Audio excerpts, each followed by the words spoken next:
या देवी सर्वभूतेषु शक्तिन रूपेण संस्थिता नमस्तस्यै नमस्तस्यै नमस्तस्यै नमो नमः। नमस्कार, मैं हूं सत्यनारायण बंजारा और आप इस वक्त देख रहे हैं जसपुर सिपाही। और इस मंदिर के संस्थापक कमलेश शर्मा जी, आइए उनसे जानते हैं इस मंदिर का स्थापना कब और कैसे किन परिस्थितियों में हुआ, और यहाँ का जो मंदिर है इस क्षेत्र में एक विशेष आस्था और विश्वास का केंद्र है, उसके बारे में हम विशेष जानकारी लेते हैं हमारे महाराज जी से। साथ उपस्थित हैं मंदिर के संस्थापक श्री कमलेश शर्मा जी। इस मंदिर का निर्माण आपने कब और किन परिस्थितियों में किया, कृपया हम लोगों के दर्शकों को थोड़ा संक्षिप्त में बताने का कष्ट करेंगे। जी, मैं यहाँ सन 80 में शिक्षक के रूप में मध्य प्रदेश भोपाल से आया। माध्यमिक शाला कोलंजरिया में पदस्थ हुआ और कार्य किया। कार्य करते हुए मेरे मन में ये अभिलाषा उत्पन्न हुई कि यहाँ धर्म की प्रति आस्था बहुत कम है लोगों के अंतर्गत। इस धर्म की आस्था को कैसे बढ़ाया जाए, इस भावना से मैंने यहाँ पर सर्वप्रथम एक कुआं का निर्माण कराया। कुआं के बाद में माँ दुर्गा जी के मंदिर की शुरुआत किया, जिसमें मुझे 13 दिसंबर 1981 से लेकर सितंबर 87 तक इस कार्य को मैं संलग्न करता रहा, तब जो है माँ की स्थापना कर पाया। महाराज जी, ये जो जसपुर ज़िला है, ये जिस समय की आप बात कर रहे हैं 1980 की, उस समय तो ये बहुत पिछड़ा हुआ जगह होता रहा होगा, जहाँ पर अंधविश्वास भी बहुत अपने चरम पे रहा होगा, है ना। तो उस परिस्थिति में आपने जितने भी जो भक्तजन हैं या ग्रामीण हैं उनको कैसे अपने विश्वास में लेके इस मंदिर का निर्माण कराया, उसके बारे में थोड़ा बताएंगे। मैं यहाँ आया था, उसी समय देखा मैं कि क्षेत्रीय जनता जो है सब जादू टोना में भ्रमित है। अंधविश्वास को लोग मानते थे, जहाँ तहाँ झाड़ फूँक चलती थी। किसी के सर में दर्द है तो झाड़ने फूँकने वाले को बुलाते थे। कोई धर्म की जिक्र ही नहीं होती थी, कोई देवी देवता को मनाते नहीं थे। तो मैंने फिर धीरे धीरे माँ दुर्गा जी की जो शक्ति है, उस शक्ति का सबके अंतर्गत विश्वास जमाया और सब लोग धीरे धीरे मुझसे संपर्कित हुए। उस माँ दुर्गा जी की कृपा से वो लोग मेरे साथ हुए और अब माँ शक्ति की कृपा से वो लोग जो हैं इस दरबार में आते जाते रहते हैं। इस क्षेत्र के जितने भी भक्तजन हैं, ग्रामीण हैं, उनसे तो सहयोग प्राप्त हुआ ही, लेकिन आपके गंजियाडीह से लगभग 8 से 10 किलोमीटर दूर में एक कोदबा है जो धर्म नगरी के नाम से विख्यात है। वहाँ से किस तरह का सहयोग प्राप्त होता है या पहले हुआ है, उसके बारे में बताइए। जी, कोदबा नगरी थोड़ा सामान्य नगरी है, अच्छी नगरी है। कुछ धनी लोग भी वहाँ पर रहते थे और अभी रहते हैं। सबसे पहले मैंने कोतबा नगरी में संपर्क कराया।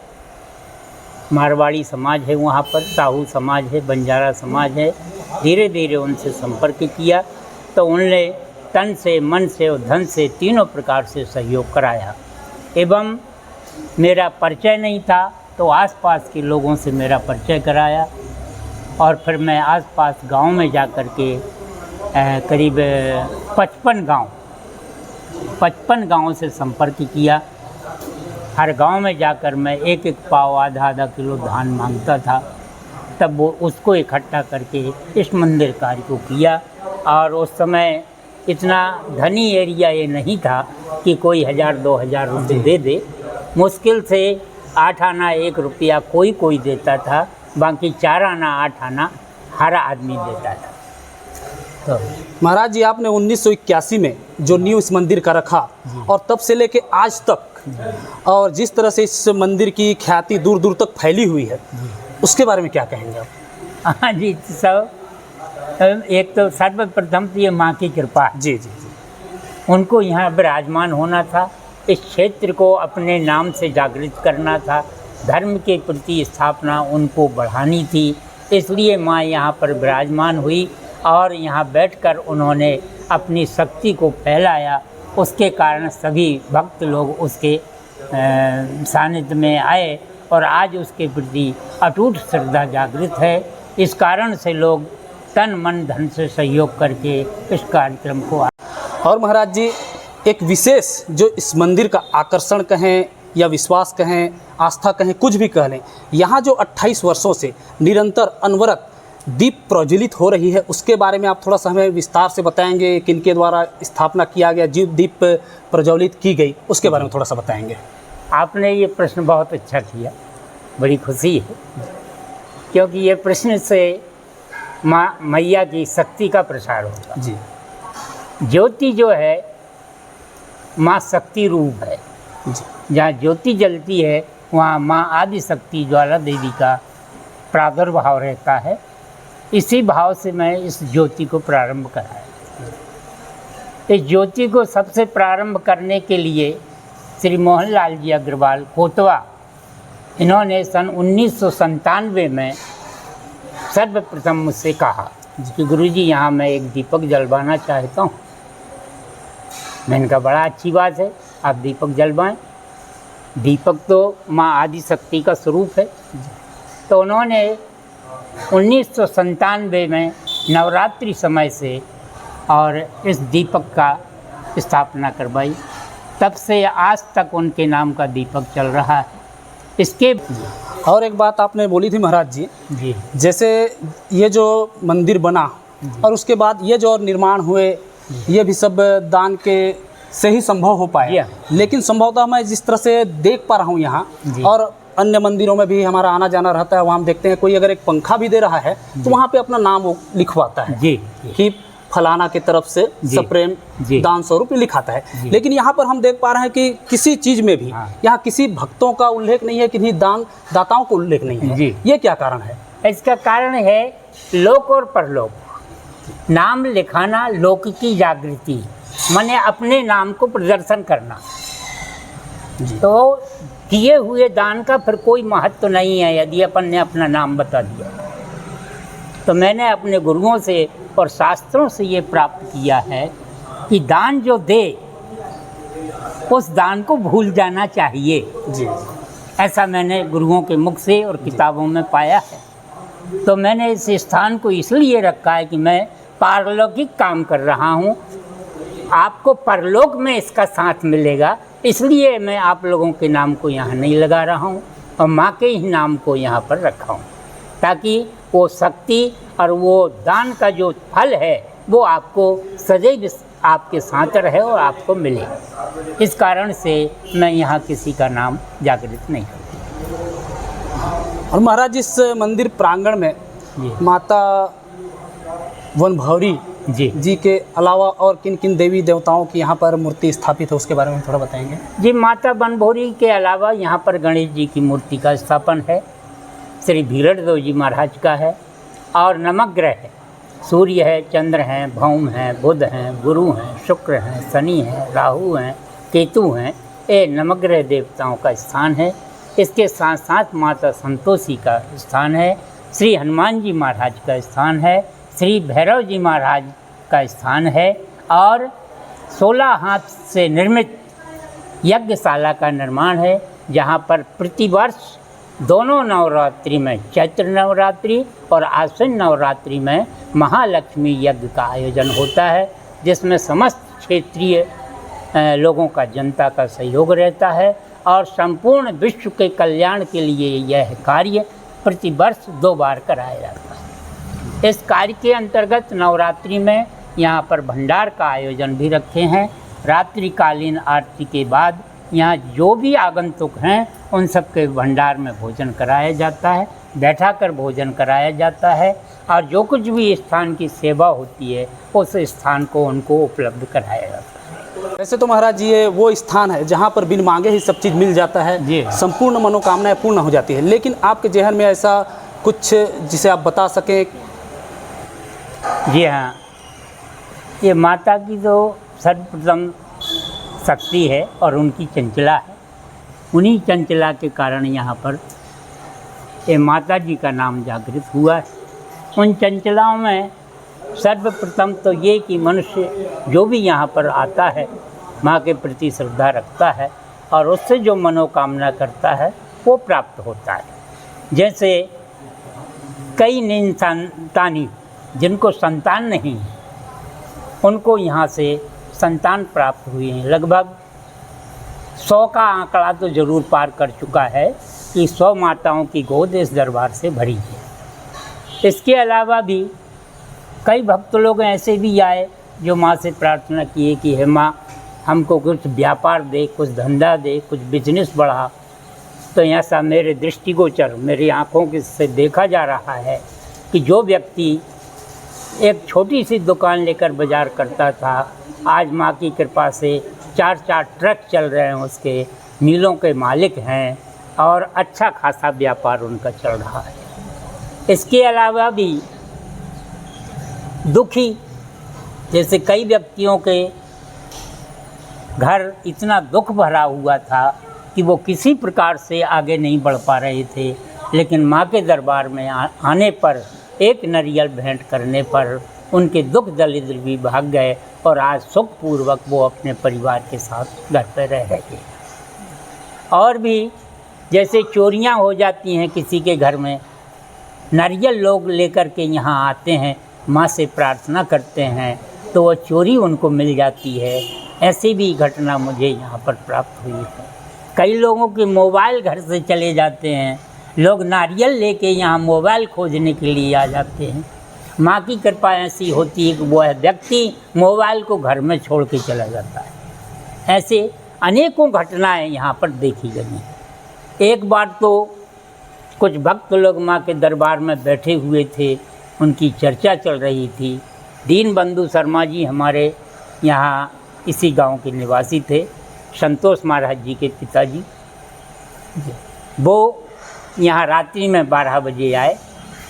माँ के दरबार के सामने कुछ लोग सो रहे थे, तो उनसे कहा कि तुम माँ के सामने मत सो, आज माताजी घोड़े पर बैठ के बाहर निकलेंगी जी। इतना कहकर वो चले गए, लेकिन उनका प्रभाव उन लोगों पर नहीं पड़ा और वो वहीं सोते रहे।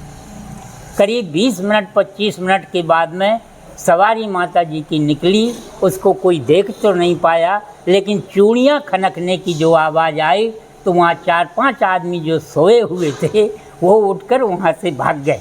ये इसका जागृति प्रमाण है। अब वो शर्मा जी तो समाप्त हो गए जी, नहीं तो अपन है उनसे पूर्ण घटना का और जानकारी होती है।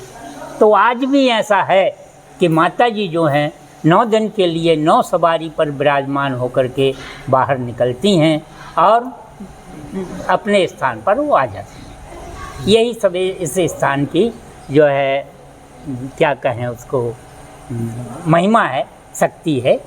इसको अपन विश्वास करें तो सब कुछ है और ना विश्वास करें तो कुछ नहीं। तो महाराज जी, हमारे इस चैनल से जुड़े हुए जितने भी दर्शक हैं या जितने भी ये वीडियो देख रहे हैं, उनसे अपील है इस नवरात्रि में आप लोग ज़रूर माता जगदम्बा का दर्शन करें और उनका सानिध्य प्राप्त करें। तो हमारे साथ महाराज जी अभी थे जिन्होंने आपको पूरी इस मंदिर का इतिहास बता दिया, किन परिस्थितियों में यहाँ का निर्माण हुआ, किन किन स्थितियों में जाके इन्होंने इसका बीड़ा उठाया और आज जहाँ पर इस मंदिर का जो विश्वास और आस्था का जो प्रकाश है वो छत्तीसगढ़ ही नहीं अनेकों राज्यों में फैला हुआ है। तो जितने भी दर्शक जो हमारे आसपास के हैं, जितने भी जो इस वीडियो को देख रहे हैं, उन भक्तों से निवेदन करना चाहूँगा कि माता रानी के दरबार में आएँ और माता रानी से आशीर्वाद प्राप्त करें। महाराज जी, आपने जो अपना कीमती समय हमें दिया उसके लिए बहुत बहुत धन्यवाद। जय माता दी। जय माता। जी, हमारे साथ अभी मौजूद हैं इस मंदिर के संस्थापक कमलेश शर्मा जी के छोटे सुपुत्र छोटू महाराज जी, मनीष कृष्ण शास्त्री जी। आइए इनसे जानते हैं, क्योंकि ये जो जसपुर जिला है, इस क्षेत्र में आए दिन धर्मांतरण का मामला देखने व सुनने को मिलता है। और जिस समय महाराज जी इस मंदिर का स्थापना किए थे और तब से लेके अब तक इस क्षेत्र में जो सनातन का प्रचार और प्रसार हुआ है और धर्मांतरण पर भी रोक लगी है, उसके बारे में मनीष कृष्ण शास्त्री से जानते हैं, वो क्या कहते हैं। जय तुम देवी चामुंडे, जय भूताति हारिणी, जय सर्वगते देवी कालरात्रि नमोस्तुते। देखिए, धर्मांतरण का जो विषय है, धर्मांतरण कब होता है? जब अज्ञान फैलता है लोगों में अपने धर्म के प्रति, जब ज्ञान नहीं होता है तो वो अज्ञान के रास्ते की तरफ भटक जाते हैं। तो बाकी कई जो लोग हैं या अन्य जो विधर्मी लोग हैं, उन्होंने अपने धर्म को फैलाने के लिए लोगों को लालच दिया या अपने धर्म की बुराई बताई। तो केवल अज्ञान होने के कारण, उनके मन में जो अज्ञान था उसके कारण ही वो लोग उनकी तरफ खींचे गए। और बड़े एक गर्व की बात कहें या यूँ कहें, वहाँ का आशीर्वाद कहें कि जब से ये मंदिर की यहाँ पे स्थापना हुई है, आसपास के 25-50 किलोमीटर के अंदर में शायद धर्मांतरण का कोई भी मामला नहीं आया। यहाँ के जो लोग बन भी गए हैं, बदल भी गए हैं, वो आज भी हमारे दरबार में आते हैं यहाँ पे और अखंड ज्योति जलवाते हैं। कई आप अखंड ज्योति की लिस्ट में आपको बताऊँगा, कई ऐसे लोग हैं जो भले ही आज दूसरे धर्म को मान रहे हैं, लेकिन वो यहाँ पे बाकायदा आज भी अखंड ज्योति जलाते हैं। मतलब ये कहना चाहिए कि जो गलती से या अज्ञानतावश किसी दूसरे धर्म में चले गए हैं, लेकिन माता के प्रति और सनातन के प्रति उनकी आस्था यूँ ही बरकरार है। निश्चित। देखिए, वो असल में थे तो मूलतः हिंदू धर्म से ही जी, पर किसी कारणवश, परिस्थितिवश वो जब अन्य धर्म में चले गए, लेकिन कहीं ना कहीं माता से उनकी आस्था जुड़ गई और आज भी वो बाकायदा आते हैं। और उनको हालांकि पश्चाताप भी होता है, लेकिन अब परिस्थिति ऐसी बन चुकी है या संविधान ऐसा बन चुका है उनका कि वो वापस हिंदू धर्म में उनका लौटना कठिन है, लेकिन आते तो आज भी हैं। तो महाराज जी पंडित कृष्ण, तो महाराज जी हमारे साथ थे मनीष कृष्ण शास्त्री जी, और इनसे भी हम जान चुके कि ये जो आस्था और विश्वास है, इससे बड़ा शायद ही कोई चीज़ है, क्योंकि जो बड़े महाराज थे उन्होंने हमें बताया कि आस्था और विश्वास, क्योंकि कोई भी चीज़ में जो सबसे बड़ी चीज़ होती है वो होती है विश्वास। और इस मंदिर से सैकड़ों नहीं हज़ारों, और मैं तो अभी कहूँगा कि जब से मंदिर का निर्माण हुआ है, जब से स्थापना हुआ है, तब से लाखों लोग यहाँ के विश्वास से जुड़ चुके हैं। उनके बारे में क्या कहेंगे? देखिए, जैसे जैसे लोगों को पता चलता है या लोग परेशान होते हैं, जब वो थक हार के वो आते हैं। वैसे इस दरबार की एक विशेषता ये है कि लोग यहाँ सबसे आखिरी में आते हैं। जब सब जगह से थक हार जाते हैं तब वो यहाँ आते हैं और यहाँ से जीत के जाते हैं। और उसी का परिणाम ये है कि आज यहाँ पे जो भक्तों की लिस्ट है, चाहे वो अखंड ज्योति की हो या अन्य जगहों की, उसमें बेंगलोर, दिल्ली, रांची, अंबिकापुर या 300, 400, 500 किलोमीटर दूर से भी काफ़ी सारे भक्तों की यहाँ पे लिस्ट है। और वो बड़े भाव से, आस्था के साथ में प्रत्येक नवरात्रि में यहाँ पर आते हैं। और लोकल जो क्षेत्र के लोग हैं, उनकी तो आस्था एक अलग ही है। जी, देखा गंजारी स्थित माँ वन भावरी के मंदिर के पूरा इतिहास के बारे में जाना, और इसी तरह के वीडियो और जानकारी के लिए हमारे चैनल जसपुर सिपाही को लाइक, शेयर और सब्सक्राइब करना बिल्कुल भी ना भूलें। जय माता दी।